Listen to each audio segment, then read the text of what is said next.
This interview will be video, audio recorded and will form part of Veteranos, Sacramento's Mexican American Servicemen Oral History Project that will be housed at the Center for Sacramento History. Do you agree to this recording? Well, so I'm here, I guess I have to. Okay, and today is November 27, 2023, and it is 12:39 p.m., and we are at the Center for Sacramento History. Please state your full name and spell it. Abel R. Hernandez. Middle name's supposed to be Reynoso. My mother's maiden name. Your maiden name is what? Reynoso. Reynoso. Okay. And I'm on Abel Hernandez, Reynoso Hernandez. So Abel Hernandez. Okay, great. So please tell me when you were born, your date of birth. November the 16th, 1924. And where were you born? Broderick, across the bridge from Sacramento. And please state your marital status. What does that mean there? Are you widowed? Are you married? Well, I'm widowed right now. Yes, I passed away 7 years ago. Okay, sorry to hear that. How many children do you have? 3. And what are their names? Richard, the oldest, David, and then her, Sylvia. Yes. And where were you raised? You mean the service? No, here. Where were you raised? Where were Broderick. You? In Broderick? Yeah, same place. Okay. And can you tell me a little bit about your neighborhood when you grew up? Well, there was nothing but my relatives, you know, my grandpa's brother and sister, they all live around that Glide Avenue. And what street were you raised on? Glide Avenue. Glide Avenue? Yeah. And so your parents were there too, or you said your grandparents? This is my grandparents. My mother died when I was less than 4. Her sister was less than 3. And my brother was 10 months old when my mother died. Mm-hmm. And then Grandma, my father, he liked to drink, you know. He couldn't take care of us, so he went over and see if my grandma would take us, and she said, yeah. Mm. And they already had about 4 or 5 of their own, you know. But we were raised with them. So I used to call them my sister and brother, and they always told me, they used to tell people, that's my brother, you know. Because they raised us, you know, their grandma. Yeah. Yeah. And do you know why how your mom passed away, or? Yeah. When my brother was born later, about 10 months later, she died. Yeah. Do you know why or how? Well, I don't know. I guess might have been TB. You know, at that time there was a lot of TB, and I guess she died of that. I guess I don't know, or something. Yeah. And can you tell me about your elementary school? Where did you go to school? In West Acres, there in off of West Capitol Avenue. What was the name of the school? West Acres. Little school, 2-room school. A 2-room school. Mm-hmm. Yeah. And how was your experience there? It was good. When I went, I didn't speak no English hardly. I was Spanish, you know. At home. Yeah. And when I went to school, the teacher used to tell me to stand up, you know, and I just looked at her, what's she saying, you know? She says, up.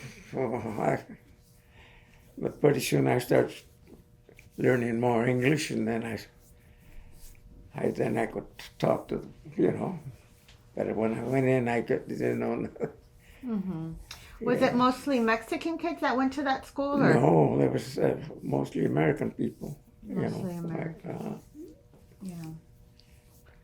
And where did you go to high school?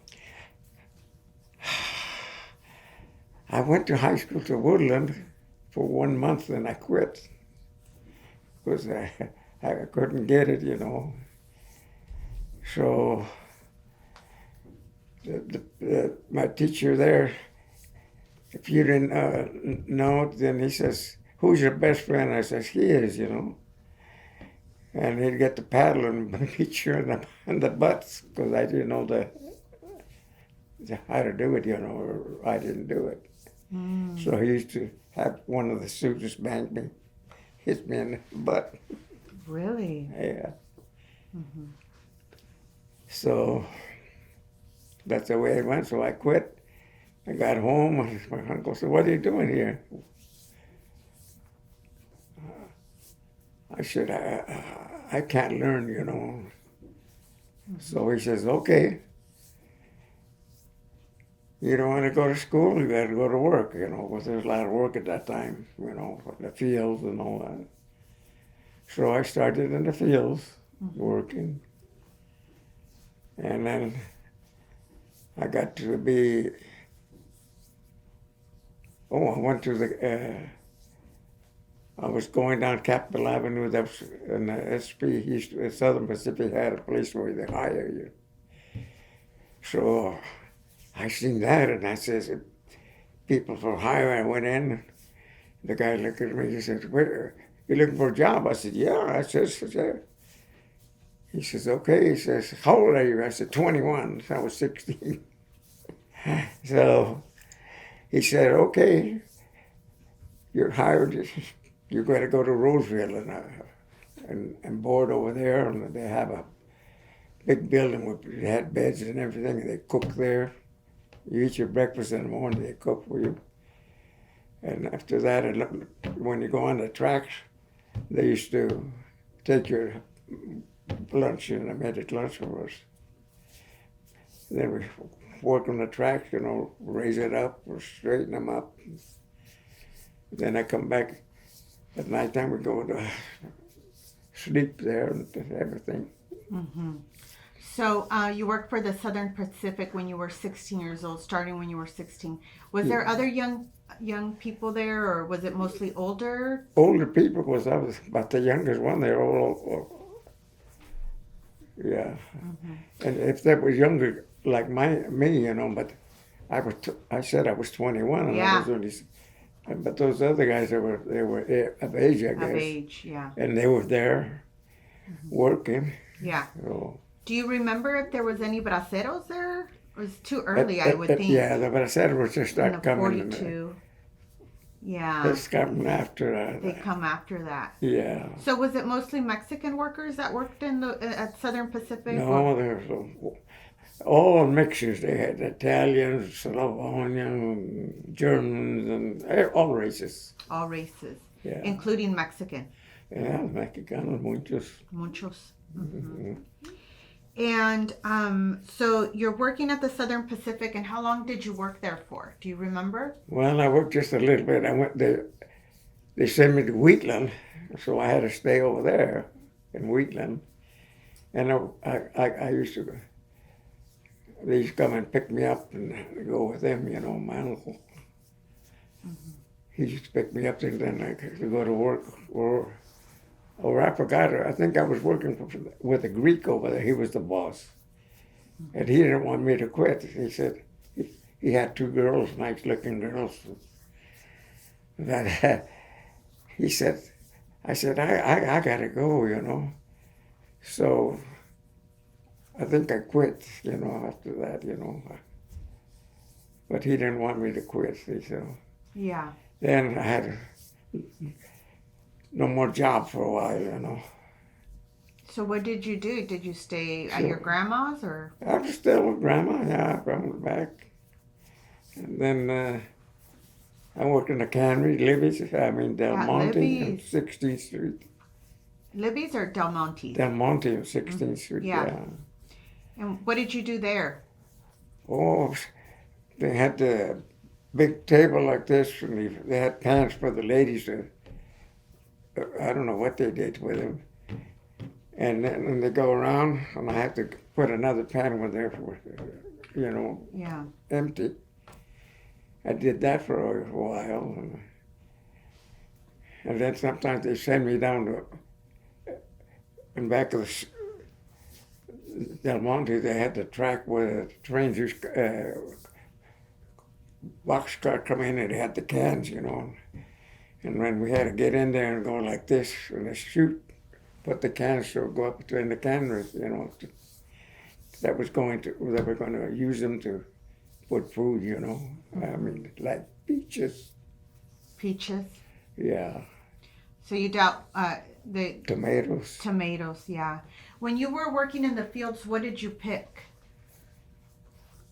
Well, I was working with the Japanese too, Yeah. We were cutting cabbage and all that stuff, and yeah.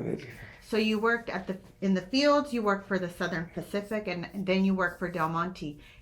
And which one's harder? Which job was harder? Well, then after that, I went to, I forgot, I think I was working in the railroad in Sacramento. And then as mail handler, and they used to bring people in a coffin on a train, and they had to help them unload it and take it to the station right where the depot's at, the train station. And we had a section there,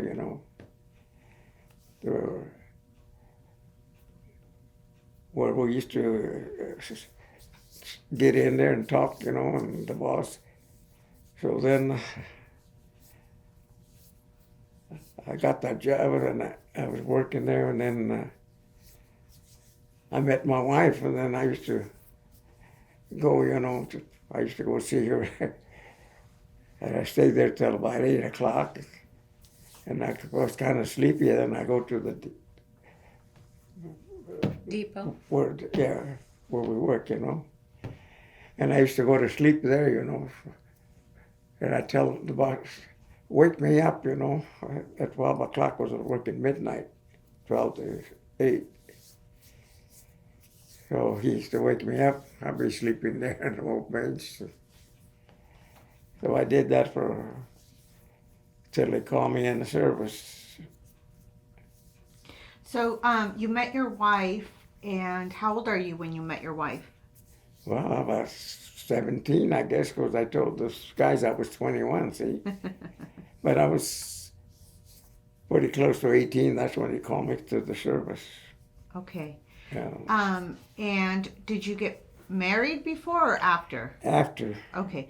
So tell me about how you got called into the service and all of that. What was that process? Well, they just send you a paper, to report to the woodland, and then they take you, they give you your class, what, your name and all that, And then you go home, and about a month or two or less, they say you have to go in the Army. So you were in the Army. Yeah. And what year was this? 1943. The beginning of 43. Mm-hmm. And so you get called into the service. Did you know about World War II? Did you know what was happening? I was in 1942. I was 18 years old. See. Yeah. And the war was already going. See, it started December the 7th when the Japanese bombed Pearl Harbor. Pearl Harbor. See. Yeah. So that's when I was 18, and they called me, they drafted me. They sent me to Monterey, and we had long hair like this, all Mexicans have, a suit at my time.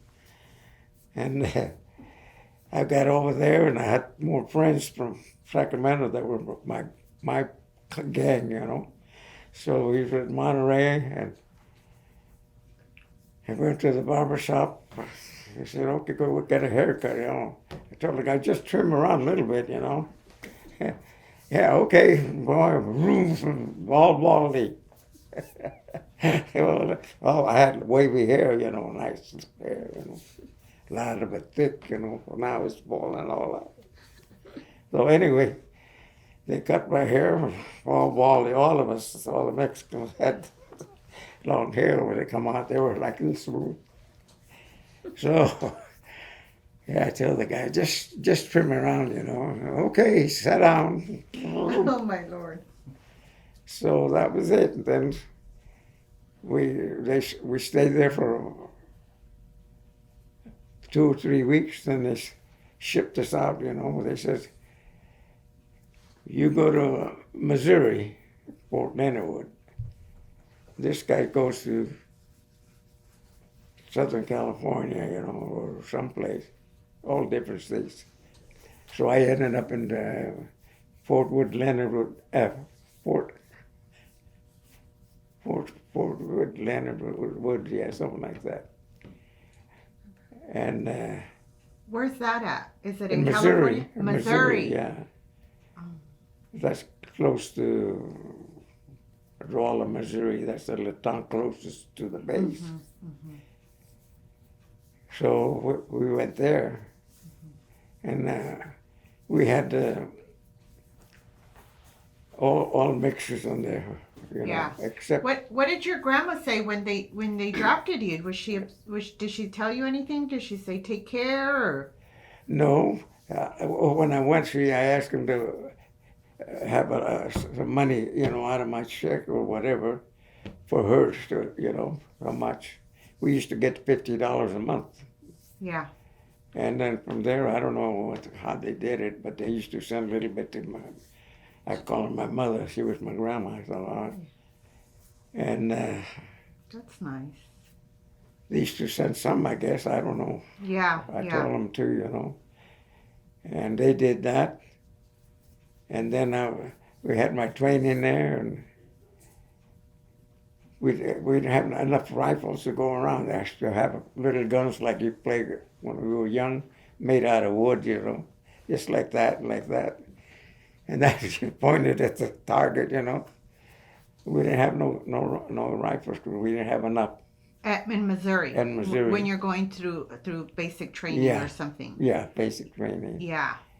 So finally we got some over. I forgot.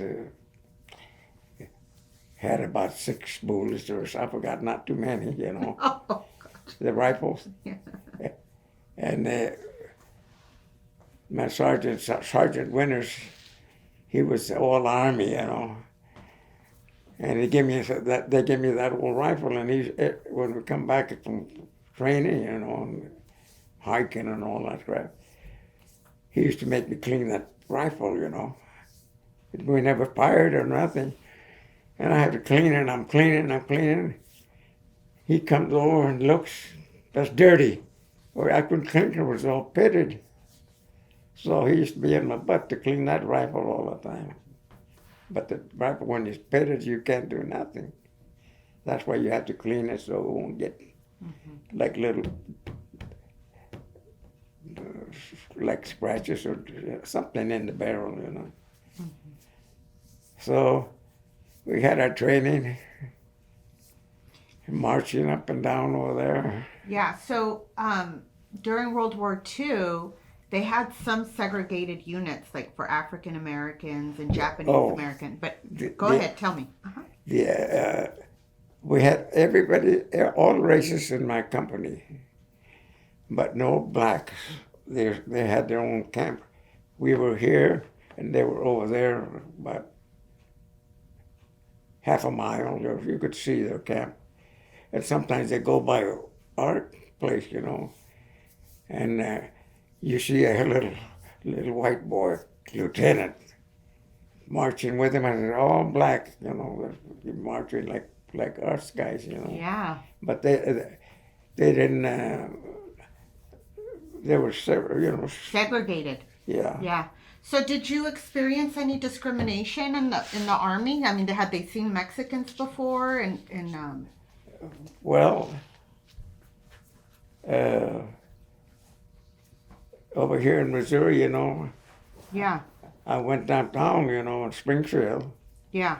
and I was drinking a beer, I was already 18. And I was drinking there in Springfield, beer. Here comes two white boys or three coming towards me, and I was sitting down. I was the only dark one there. They all had big overalls. Oh, I said, they're going to beat me up. Oh, I said, man, I hope not. And finally they said, what's your name? I said, I told them, and I had my uniform, and they start talking to me, and they buy me beer after that, like buddies, But when I saw them, I said, there's only white one around. So they bought me beer and stuff. So there wasn't that many Mexicanos in your unit over there in the Oh training? yeah, there was quite a few in my company. Yeah. Yeah. Anyway, so we were there, and I could tell you we didn't have no guns, till later. I never experienced, with the bazookas and all that. Yeah. So they said, who wants to volunteer? He said, there's California and all that, So me like a dummy, I raised my hand. I want to go to California. That's Pittsburgh. I said, oh, that's only about 70 miles from me, from my Sacramento. So I went there, and boy, we had a lot of good food, milk and orange juice, anything you wanted. But in Missouri, I couldn't hardly eat. Different. Yeah. What did they serve? Do you remember? Oh, ham and all that, and I wasn't used to that, it was kind of boiled, And Italians used to sit on the table, but they used to be a chow house, man. They grab the thing and they eat like a devil, I couldn't eat too good, Yeah. So anyway, they sent it, like I said, they said Pittsburgh. So I said, oh boy, I'm going to be home, And I just get out there like this, and people stop right away and pick me up. Where you going? Sacramento. Get in, and bring me home up to there. And I was home. And so. What did you miss the most about being home? Well, the girlfriend and my family, The food? Yeah, the food, Yeah. Anyway, so they let me come for a couple of days, and I went back. Did anyone make fun of you because of your hair? No, I had my cap on, but anyway, got baldy. So anyway, we went back, and right away they said, okay, so guys, start packing up what you got here. You're going overseas. So put us in a ferry there in Pittsburgh. They used to have boats, And when we went to San Francisco, then Pier 39 or something like that, and we got in an old ship, It was mostly Pakistanis or Hindus that run the ship, So from there, we got on that boat in San Francisco, and we stayed that night. And next day, here we go in the daytime. We were going out down the Golden Gate Bridge, and we landed in New Caledonia. And then we had a little training there, and then not much, and then okay, get on the ship again. So there we go, another 20 or some days to get over from New Caledonia, and then we went to Guadalcanal. And from Guadalcanal, the fighting was already over in Guadalcanal, but there was a few Japanese. They used to send us out on the patrols and see if we could see any stragglers. Mm. So, and then from there they sent me down to Bougainville. There was fighting there, division. So they put me there, and I went in the 37th Division, or 145, that was his regiment, 37th Division, you know. So the guy, I got there, and the sergeant, he says, you got to go over here, you know, I'll show you. And he said, this is Bill Logan and Ed, I forget his name. They were in the foxhole. Mm. And the guy from Kentucky, he said, he's not going to sleep in the hole with me. Yet Sergeant said, why? I never slept with a dark man like that, you know. So the guy from Baltimore, he said, you sleep on that end of the foxhole, and I sleep here, and he sleeps over here. You know, we take turns watching. So they put me there with him. Yeah. So what was your position in the Army? Were you a grunt, or what was your position in the Army? Oh, I'm just a private, you know. And then when I got there was a little action going there, so. Yeah. So that was when this guy is saying that he doesn't want to sleep by you, yeah, because of your skin color, so what are you thinking? Are you thinking, I just, well, if you don't like me, I just stay, you know, stay away. Yeah. But then then they made me and him as scouts, you know, to go out, you know, to see if there was any Japanese, you know. And me and him, they give me a little submachine gun, and him one, so he was ahead of me. I was next, and then the sergeant and the lieutenant, and the other guys behind. So. By then, do you know how to shoot that gun? By then? Well, that was easy to shoot. You just pull the trigger and hold on. So, like I say, we when we had to go up the hill, you know, the Japanese were up there, and the other regiment was there, you know, they were coming down when we were going to take the place. And I see 3 or 4 of my neighbors who used to live next to me, you know. Hey, what are you doing here? We're going down. I said, you know, so they had to go, and we kept going. And then, wow. And then they got down, and we got up there. And the sergeant, he was a pretty rough guy. He didn't care if you really would die. He was a soldier. And he was ahead of me, you know, stuff like that. And, well, anyway, so I don't know how come we moved a little bit, and the Japanese started shooting, and machine gun, and he was just standing there, and he was shooting shells, and he couldn't go down. There's too many bullets coming at him. And finally, he went down. He was dead. Mm-hmm. So we just stayed there, and somehow the Japanese went back. Mm-hmm. Yeah. Yeah. So you had some experience with close proximity with. Well, pretty close, you know, at that time, you know. Were you scared? Yeah. Yeah, you never see guys dying from right close to you, you know, like you right there. Yeah. Yeah. But anyway, we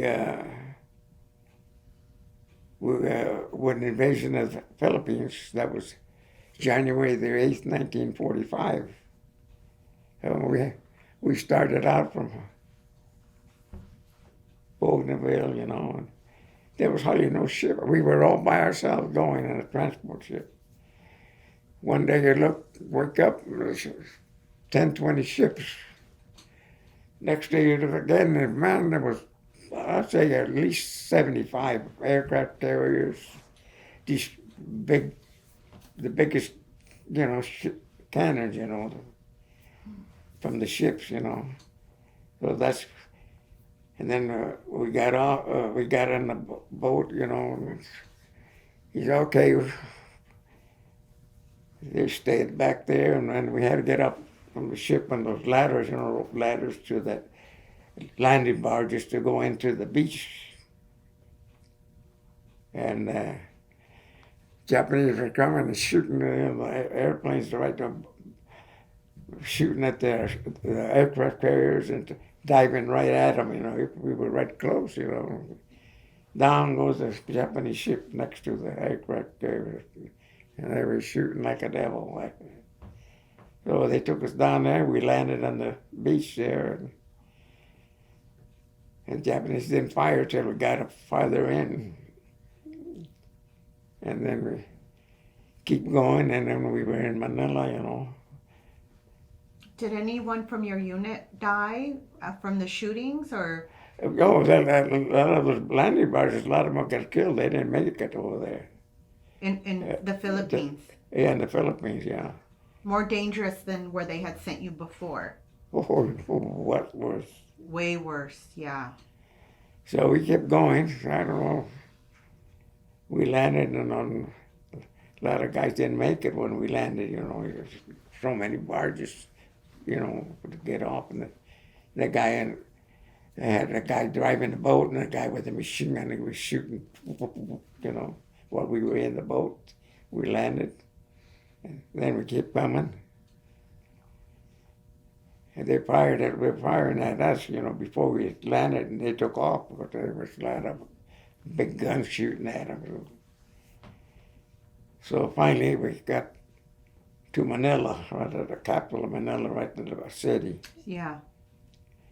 And we tried to get the Japanese out of there, the capital, you know, just like the Sacramento capital, like that. Yeah. And me and this other guy, we tried to get in there, and the guys opened up a machine gun on us, so we lay down, you know, and finally one of them got killed right there, and then we couldn't make it there, so we backed up, and then they called the artillery, you know, or tanks, you know, and then they started shooting at the Capitol. And then they gave up. They surrendered. But before that, you know, I was an assistant gunner on the machine gun. I was an ammunition carrier. Mm. And then I got to be a assistant. I'm next to the machine gun. So you got so many guys carrying boxes, you know, machine gun, you know. Bullets? So anyway, I was one of those guys. But later on, before we went to inside the Capitol, this was then the guys come at nighttime when they start shooting, and we start shooting too, you know. Mm-hmm. And after that, we had to go, like I told you, at the Capitol there, and then they brought artillery and all that, and then that was over. So then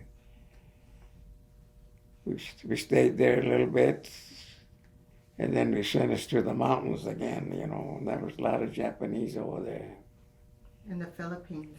Yeah, out of this town, you know, about 100 miles.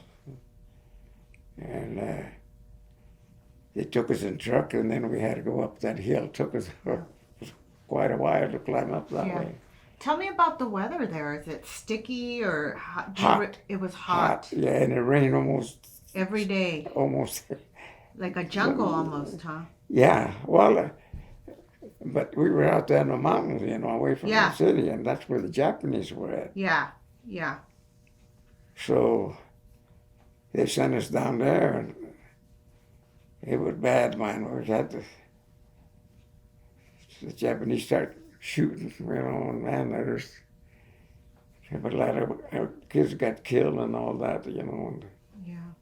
And we had our machine gun, we fired back, and then now we better get back, you know, so we moved back with the other guys.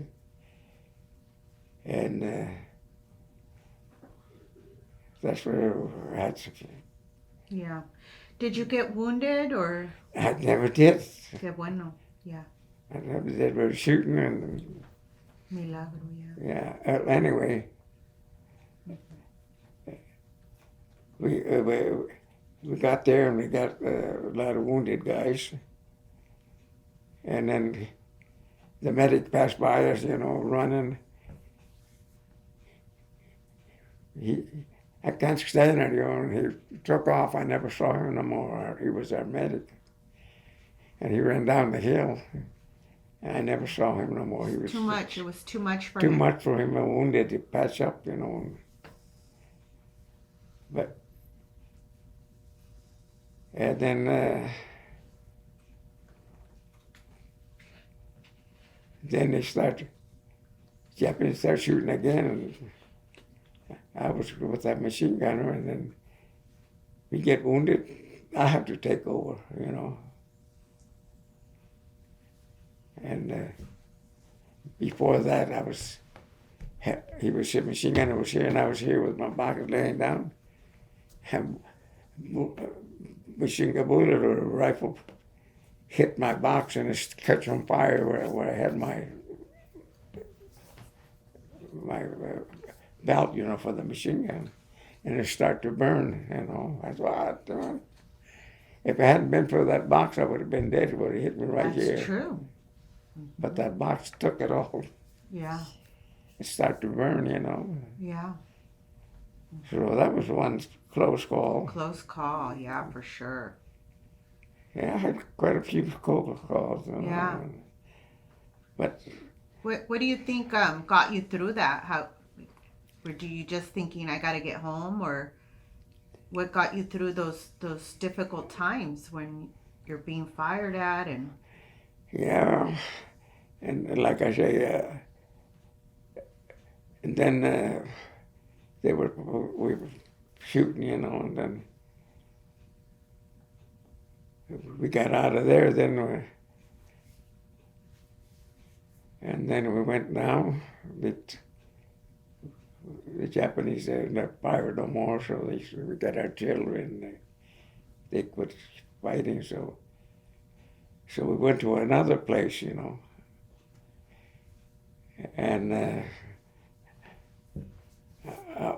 over there,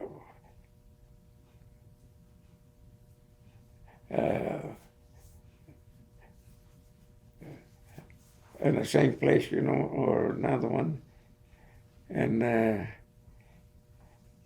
the one guy was standing by me and him talking, it was Jim Bestwick, I remember his name.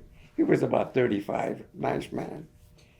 And me and him were talking, close like the sniper from Harrison up there. I heard boom. I heard noise, and he went down and he died right away, right next to me. Mm-hmm. See, it wasn't my turn, so she's standing like her, me and her. Yeah. And down he went. Mm-hmm. He was a nice man. Yeah. So then, right in that same place, the sergeant guy came over and he said, Abel, he says, the captain wants to see you. I said, what captain? I never see the captain. So he said, congratulations, Abel. I said, what for? I said, I ain't done nothing yet. He said, you're a buck sergeant. Whew. Me? He said, yeah, congratulations. So it went like that for a couple of months. We were going around, and then it comes again. The captain wants to see you. He said, you're a staff sergeant.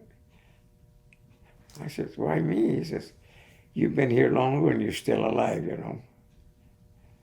So he said, I think you deserve to have a rank. Yeah. So anyway, then later on we went down and I was the machine gunner then. So we all put our, make a line, and we were just sitting there. in August the 15th. Mm-hmm. The guy coming from I don't know, from one of our men, he said, the Japanese surrendered. Don't fire, If you do, we have to fight, bad. So I never saw much of the Japanese. We had 10 semi-trucks full of Japanese packed on there, when they took them away. But when they start coming, they had the white flag, rag. And they drop all their guns and stuff, And then Were you happy? Oh, man. The war was over, The war was over. Did you cry? No, but I was just... You were just happy, yeah. But the captain said, do not fire, otherwise we're going to be in trouble. But we didn't know there were so many Japanese up that hill, Yeah. They were watching us. He said, we were hungry. Yeah. He said, you guys would all been dead today. Yeah. Yeah. So the war ends, and then what happens? They take you back to Sacramento, or no, we went back to our camp, to your camp? Yeah. And how long were you in the service for? 4 years? Oh, it's pretty close to 3. 3 years, yeah. And so you get back to Sacramento when? After the 3 years? Well, it took us 30 days to get to... we went to when the war was over and all that. It was my birthday before we shipped out of the Philippines. But before that, we were up. You remember the hill I told you? Yeah, yeah. And we were down, ready to leave, when some artillery came all over, and killed about 50 of our guys. I was right there, and it didn't hit me. And there was about 50 guys with artillery got them, and I lay down, and it wasn't my turn, I was right there. Mm-hmm. And I looked at one of my buddies, and right here, his arms was off here, and his legs, 4 of them, and looked like somebody just sliced them off. I never saw nothing like it. But we had right there, that's the most of our company. Mm-hmm. They went back to camp after that, and the war was over, so then we could go to town, and anyway, when we got to that camp after the war was over, when the Japanese all surrendered, a Japanese had a watch, and I said, I'd like to have that, and he gave it to me, Just before they took him away, and he told our captain that I took his watch, I just told him like this, and he gave it to me. So, but anyway, he complained to it, and the captain come over. He said that guy there took his watch. I didn't force him or nothing, but I told him I want your watch. So I had to give it back to him.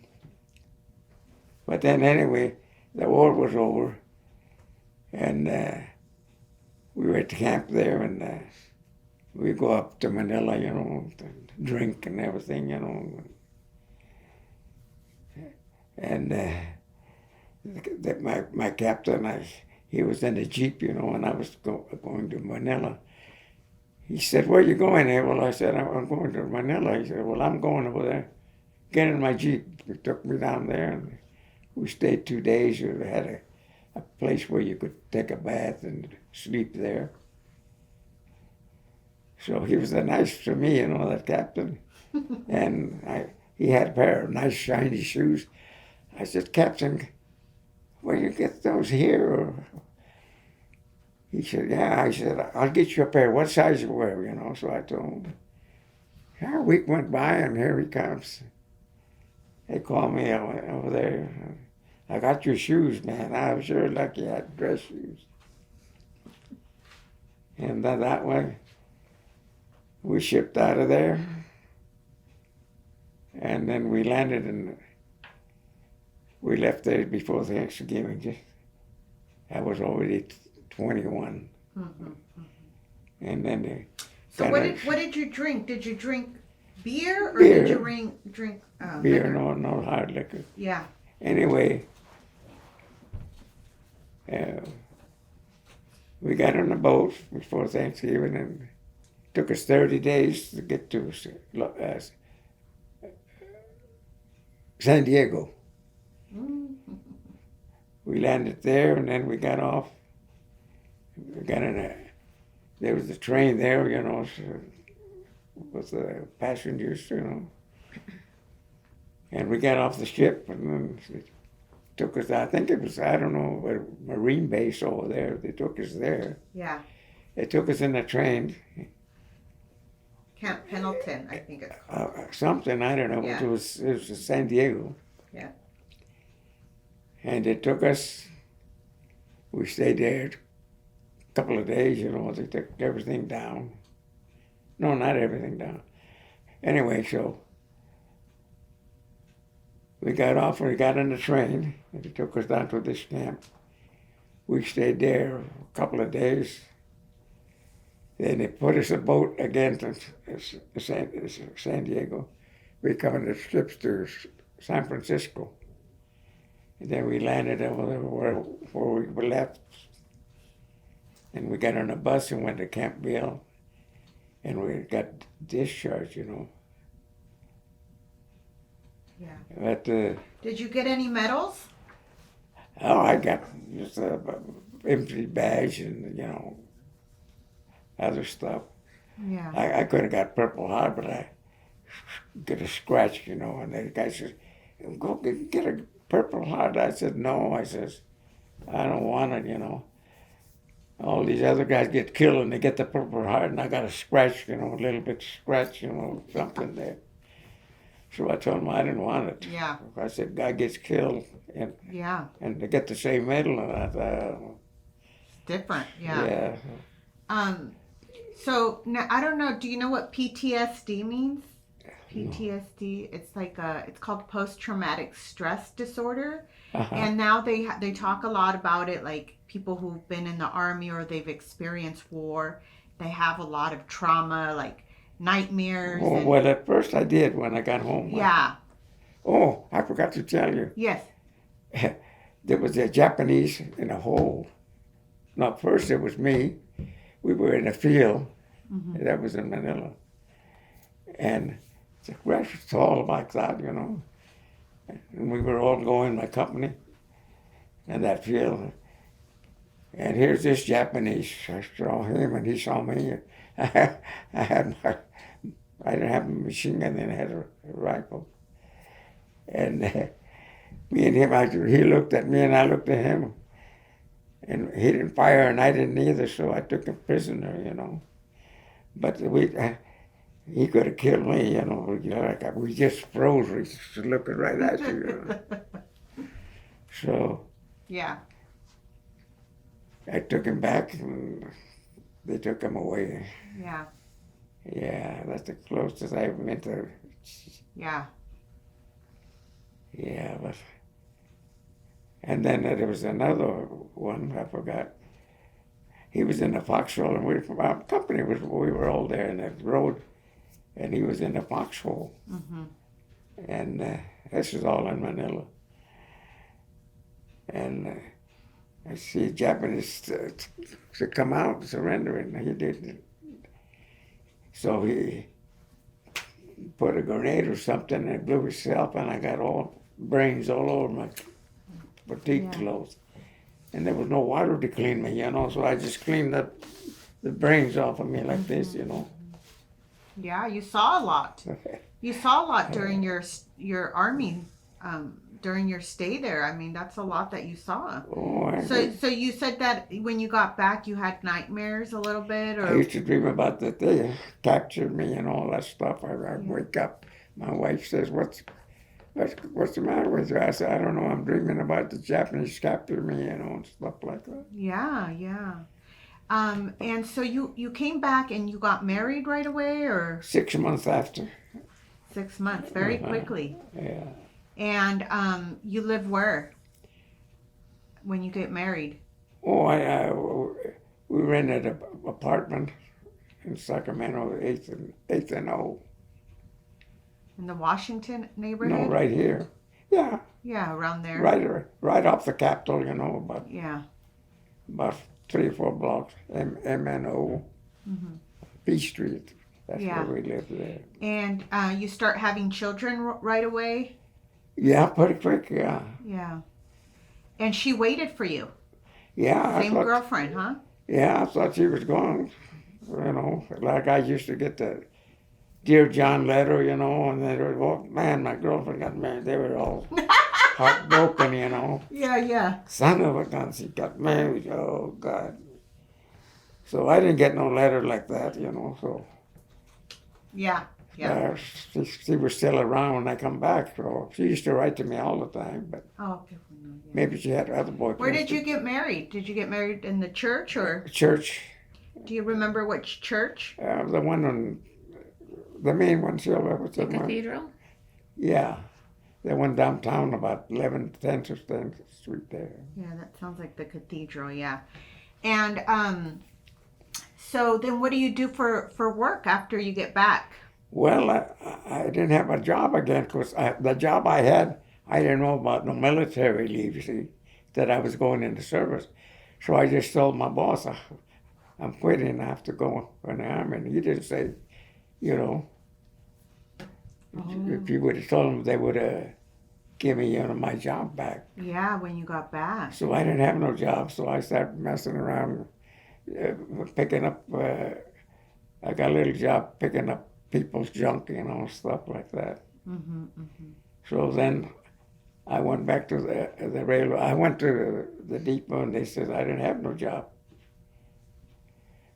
So that's when I went and picked up junk and stuff. So after that, I went back to the main, where they fix engines and all that.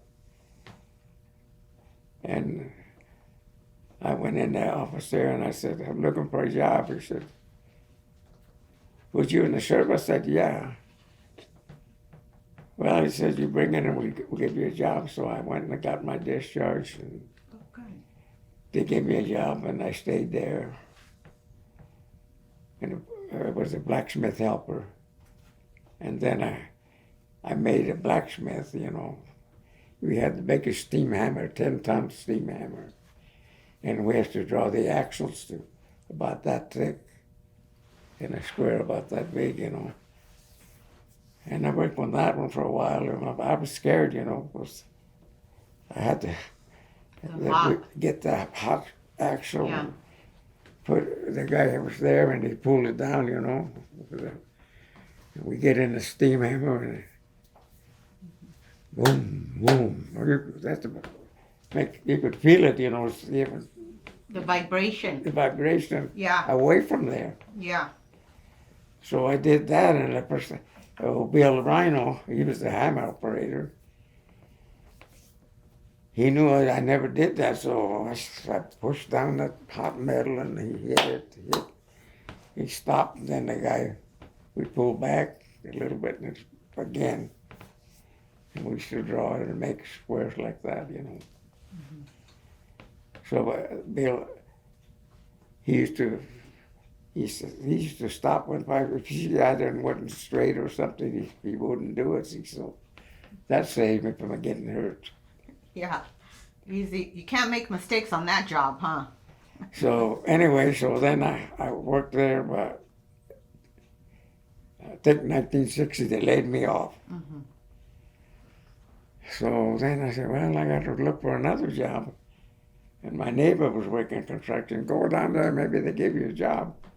The men used to go in that place over there by Libby's. There used to be Tiger had a place where they hired and stuff. So I went there, and the guy, Yñiguez, says, "Come with me." That means I had a job.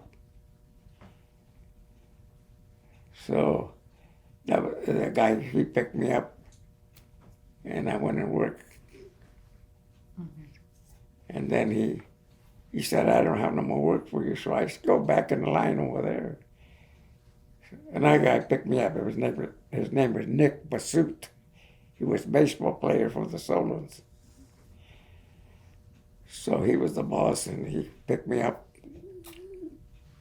We were working in cement, you know. Mm-hmm. I was the labor, you know. So I used to grade, you know, and take them to the boards, and they put them up, you know. And then it was high here, you know. It's supposed to be some high 2x4. I had to do that and then tamp it down so the cement wouldn't come out, you know. Yeah. So I worked with him for 8 years. No, yeah, from 1960 to 68.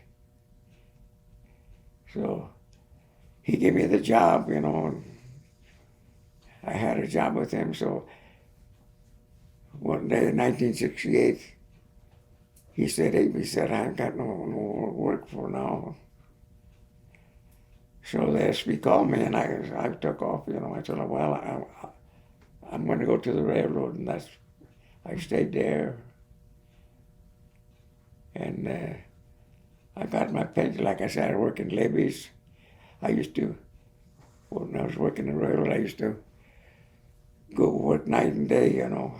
Yeah. I went to work in the Southern Pacific. I get off at 4 o'clock. 6 o'clock, I was just working at Libby's. I get out at 6 and ready to go to work again. I did that for 2 months, and then the last time I couldn't handle it, I wore out. So, so then I wanted to ask you, because we're almost out of time, I wanted to ask you what you would tell young people about being in the service. I didn't talk to nobody about the war. No one. Mm-hmm. No, even my daughter, I talked more here than... Yeah, you kept it private? You didn't want to share? Yeah, and then finally they talked me into this, but I didn't want to come. Yeah, yeah. Well, it's important because, you know, you contributed to this country, right? Yeah. And you saw a lot and you went through a lot. And it's important for young people to hear your story. Do you want to give young people any advice? You know, you can't give people advice. You got to be there to do what you're supposed, you know, not to get killed and stuff, you know.